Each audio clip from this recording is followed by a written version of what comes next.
Hello guys, welcome back to the channel Commerce with Sanjeev sir. Friends, today I will teach you about the preparing of branch account. मैं आज आपको branch account बनाना सिखाऊंगा।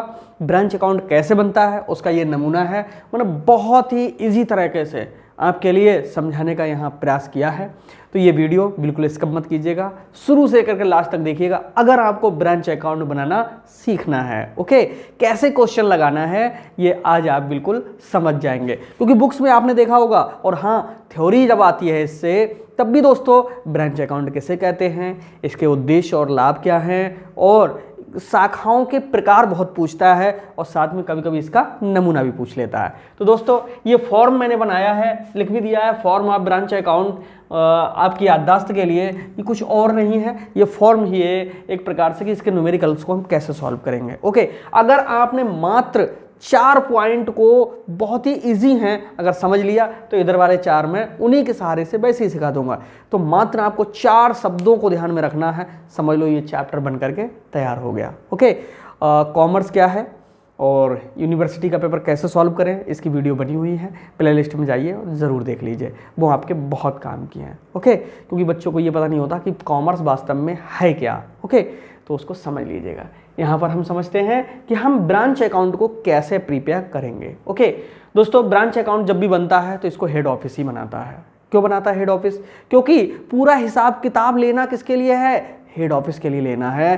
तो पहले हम सीखेंगे कि हेड ऑफिस की पुस्तकों में ब्रांच अकाउंट कैसे तैयार होता है। ओके, देखिए यहाँ पर सबसे ऊपर लिखा जाएगा इन the books of head office. Head office की पुस्तकों में ब्रांच अकाउंट क्या तैयार कर रहे हैं? Branch account. ओके, कभी कभी ब्रांच का नाम भी दिया हुआ होता है तो ऑफ करके जोड़ देंगे और नीचे डेट और डाल देंगे एज ऑन 30 जून या 31 मार्च, जैसे भी बन रहा हो। यहाँ पर एज ऑन 31 मार्च या कोई और डेट हो सकती है, अगर डेट दी हुई हो तो डाल देना और डेट दी हुई ना हो तो मत डालना। ओके, पार्टिकुलर्स, अमाउंट, पार्टिकुलर्स और अमाउंट, ये 4 कॉलम हैं। ओके, अब यहाँ से दोस्तों ब्रांच का मतलब अगर समझ में आ गया होगा तो हेड ऑफिस भी आप समझ गए होंगे, यानी ब्रांच हेड ऑफिस के अंडर में ही पूरा अपना कारोबार करती है। सभी सूचनाएं हेड ऑफिस को भेजी जाती हैं, जितना प्रॉफिट है हेड ऑफिस को भेजा जाता है और जितनी ज़रूरतें होती हैं वो ली कहाँ से जाती हैं? हेड ऑफिस से ली जाती हैं। अगर इन बातों को अगर आपने ध्यान से सुना है तो आइए न्यूमेरिकल देखो कितने ईजी हैं, आपने सोचा भी ना होगा। देखिए, जब भी हम किसी ब्रांच अकाउंट को तैयार करेंगे तो ये देखेंगे इसकी शुरुआत की संपत्तियां कौन सी थीं और दायित्व कौन से थे। इधर संपत्तियां, इधर दायित्व, है ना? Very easy. संपत्तियां का मतलब असेट्स इसकी कौन कौन सी थी, वो भी ओपनिंग वाली, यानी कितने रुपए का स्टॉक था, कितने रुपए कैश में। पेटी कैश का मतलब होता है फुटकर, जो मतलब खुले हुए पैसे हुए होते हैं उनके लिए कहते हैं, जो जिनसे लेन देन अपनाए जाते हैं। डेटर्स कितने के थे और अदर असेट्स अगर कोई थी तो वो थी कितने की। ओके, फिर से सीखेंगे। जब हम ब्रांच अकाउंट को बनाएंगे, हिम्मत ना पड़ रही हो कि कहाँ से ब्रांच अकाउंट बनाना शुरू करें, ऊपर लिखिए in the books of head office, बनाना मैं सिखाता हूँ। In the books of head office, यहाँ लिखिए ब्रांच अकाउंट और यहाँ पर 2 ओपनिंग बैलेंस लिख सकते हो या 2 बैलेंस बीडी लिख सकते हो। और इसमें कितनी चीज़ें होंगी? मात्र 4 चीज़ें होंगी। स्टॉक हो सकता है, कैश हो सकता है, डेटर्स हो सकते हैं, कोई भी असेट्स हो सकती है जैसे बिल्डिंग है, फर्नीचर है और भी कोई मतलब संपत्ति। तो इन चारों को अंदर ही जोड़ करके दोस्तों यहाँ पर लिख दीजिएगा। एक बात पक्की हो गई, जब असेट्स इधर आई तो लायबिलिटी उधर पहुँच जाएंगे, लेकिन वो कॉलम हम बाद में सिखाएंगे। अब क्या आता है दूसरे नंबर पे? दूसरे नंबर पे भैया ब्रांच को जितना माल हम देंगे वही तो सेल करेगी, तो जितना माल ब्रांच को भेजा जा रहा है तो यहाँ पर आता है to good send to branch, और गुड सप्लाइड भी लिखा हुआ मिलेगा आपके लिए। ओके, चाहे सप्लाइड यूज कर दीजिएगा, SUPPLIED लिख दीजिएगा, चाहे गुड्स सेंड टू ब्रांच लिख दीजिएगा। ओके, जितने का माल भेजा है वो आपने ब्रांच को वो यहाँ पर लिख दीजिएगा। 2 पॉइंट हो गए, ओपनिंग बैलेंस ऑफ असेट्स, दूसरा गुड सेंड। तीसरा, अगर कैश अगर सेंड किया है तो भैया ये तो माल सेंड किया था, अगर कैश सेंड किया है तो वो भी यहाँ पर लिखा जाएगा। 2 चीज़ें हो सकती हैं, एक तो हो सकता है कैश सेंड यानी कुछ कैश भेजा हो, और दूसरा expenses paid by branch, sorry head office. अगर कुछ ब्रांच के खर्चे हेड ऑफिस ने चुका दिए हैं तो भी इसी साइड में आएगा। बस 3 टॉपिक हो गए, ओपनिंग बैलेंस और गुड्स सेंट और कैश सेंट। अब दोस्तों जब ओपनिंग बैलेंस ऑफ असेट्स यहाँ आया तो क्लोजिंग बैलेंस ऑफ लायबिलिटी तो इधर आएगा। ओके, ओपनिंग और नीचे क्लोजिंग किसकी, लायबिलिटी की। अब इसमें कौन कौन से हो सकते हैं, जो उधार माल बेचा गया होगा उससे क्या तैयार हुए होंगे, क्रेडिटर्स होंगे, ठीक है, अनपेड एक्सपेंसेस या आउटस्टैंडिंग एक्सपेंसेस भी कहते हैं, ये दोनों चीज़ें हो सकती हैं, इनको यहाँ पर लिख देंगे। बस इधर की कहानी खत्म हो गई। 4 चीज़ों में ही कहानी खत्म हो गई। ओपनिंग बैलेंस ऑफ असेट्स कौन कौन से थे, कितने का माल भेजा, कितने रुपए भेजे, और क्लोजिंग लेनदार हमारे कितने रह गए, लायबिलिटी कितनी है, ये 4 समझ ली, इनको पलट दीजिए। जो क्लोजिंग यहाँ पर आ रहा है तो ओपनिंग लायबिलिटी यहाँ पर आ रही है। ओके, इसमें क्रेडिटर्स हो सकते हैं और आउटस्टैंडिंग हो सकते हैं, इन दोनों को अंदर लिख करके यहाँ बाहर कर लीजिए। ब्रांच से जितना माल वापस आए, चाहे रिजेक्ट होकर के आए, टूटा फूटा आए, मतलब ब्रांच से उल्टा आए, बस यहीं पर दोस्तों एक खेल होता है।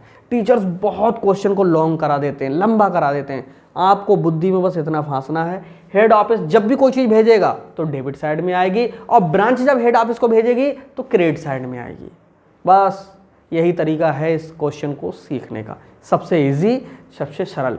फिर से समझिए, ब्रांच किसी चीज़ को भेजेगी तो वो क्रेडिट साइड में आ जाएगा, और हेड ऑफिस किसी चीज़ को भेजेगा तो वो डेबिट साइड में आ जाएगा। ओके, यानी ब्रांच प्राप्त करेगी तो डेबिट साइड में, भेजेगी तो क्रेडिट साइड में। अब क्या क्या चीज़ भेज सकती है ब्रांच, देखो, एक तो बाई गुड्स भेज सकती है और बाई कैश। कैश में क्या चीज़ होगी, कौन कौन सी चीज़ें होंगी, एक तो कैश रिसीव्ड, कहाँ से, क्रेडिटर से हो सकता है, और क्या हो सकती है, कैश सेल्स हो सकती है। इन 2 जगह से पैसा मिलेगा, दोनों का पैसा जोड़ करके यहाँ पर डाल देना है बाहर। गुड्स जितना माल बिना बिका रह गया हो, खराब हो, उसमें कोई कमी हो, डिफेक्टिव हो, सेल ना हो, हेड ऑफिस ने मंगाया हो, जितना हो तो समझ लो यहाँ पर मैं एक प्रकार से लिख दे रहा हूँ goods return. Okay, by branch, branch जितना गुड्स रिटर्न करेगी वो सब यहाँ पर आ जाएगा। बहुत सरल है दोस्तों, कठिन कहाँ लगा। माल जब ब्रांच को भेजा गया तो डेबिट में, और ब्रांच भेज रही तो क्रेडिट में। कैश ब्रांच को भेजा गया तो डेबिट में, और जब ब्रांच भेज रही तो क्रेडिट में। इधर ओपनिंग असेट्स हैं, इधर ओपनिंग लायबिलिटी हैं, इधर क्लोजिंग लायबिलिटी है तो इधर क्लोजिंग असेट्स आ जाएंगी, वो तो आप जानते ही हो। ठीक है, तो यहाँ पर आप क्या क्या, जितने टॉपिक यहाँ पर थे 4, बस वही 4 यहाँ पर आ जाएंगे। कौन से, स्टॉक का, डेटर्स का, और इसके बाद में पेटी कैश का। सब कोई कैश थोड़ी नहीं भेज देंगे हेड ऑफिस के लिए, क्योंकि कुछ कैश यहाँ और कुछ ब्रांच रोक भी लेती हैं। पेटी कैश का, और कोई भी असेट्स हो दोस्तों तो वो भी, इन सब के अंदर अमाउंट लिख करके कहाँ, यहाँ कर देंगे। अब दोस्तों इसको जोड़ेंगे घटाएंगे, आंसर आ जाएगा। इधर का टोटल कर लीजिएगा, जो टोटल ज़्यादा आएगा यहाँ पर वही टोटल डाला जाएगा, और जितना इधर का टोटल जोड़ करके घटाएंगे वो सब हमारा क्या बनेगा, जा करके प्रॉफिट। यहाँ से लेकर के यहाँ तक के सब जोड़ लेंगे और इस टोटल में से घटा देंगे तो जो अंतर होगा वो क्या होगा, प्रॉफिट। और कहीं इधर का टोटल ज़्यादा हो गया और इधर का कम रह गया तो फिर बाई लॉस हो जाएगा, by profit and loss account. और दोस्तों लिखना पड़ेगा आगे क्या, लॉस। तो इस तरह से हमने इजीली सीखा कि ये कैसे ब्रांच अकाउंट तैयार किया जाता है। एक अकाउंट और रह गया इस चैप्टर का जिसका नाम है डेटर्स अकाउंट, देनदार के खाते। ओके, हिंदी मीडियम वाले डेटर्स अकाउंट को समझ लें। यानी डेटर्स को कौन होते हैं, डेटर्स जो व्यक्ति हमें पैसे देंगे। हमें कौन पैसा देगा, जिसको हमने क्रेडिट सेल की होगी, उधार माल बेचा होगा। ओके, तो उनसे हमें पैसा लेना होता है। तो उम्मीद है ये ब्रांच अकाउंट आपको बहुत अच्छे से समझ में आया होगा। अगर समझ में ना आया हो, एक बार फिर से आप इसको वीडियो को बैक करके देख लीजिएगा और आपके समझ में ये आ ही जाना है, क्योंकि ये थ्योरी और न्यूमेरिकल दोनों को उद्देश्य से बहुत इंपॉर्टेंट है। एक बार मैं फिर से समझा देता हूँ, 1 मिनट नहीं लगेगा। ओपनिंग बैलेंस ऑफ असेट्स यहाँ पर आएगा, जिसमें स्टॉक है, पेटी कैश है, डेटर्स हैं एंड अदर असेट्स हैं। संपत्तियाँ यहाँ पर, तो दायित्व यहाँ पर। कौन से वाले, ओपनिंग वाले। क्लोजिंग वाले ठीक पलट जाएंगे। देखो यहाँ के यहाँ आ गए और यहाँ के यहाँ पर पहुँच गए। माल जितना भेजा वो यहाँ पर और ब्रांच ने वापस किया वो यहाँ पर। ब्रांच को जितना कैश भेजा यहाँ पर और ब्रांच ने जितना कैश उल्टा बेच करके भेजा वो वहाँ पर। ठीक है, तो बन के तैयार हो गया और रह के आ गया।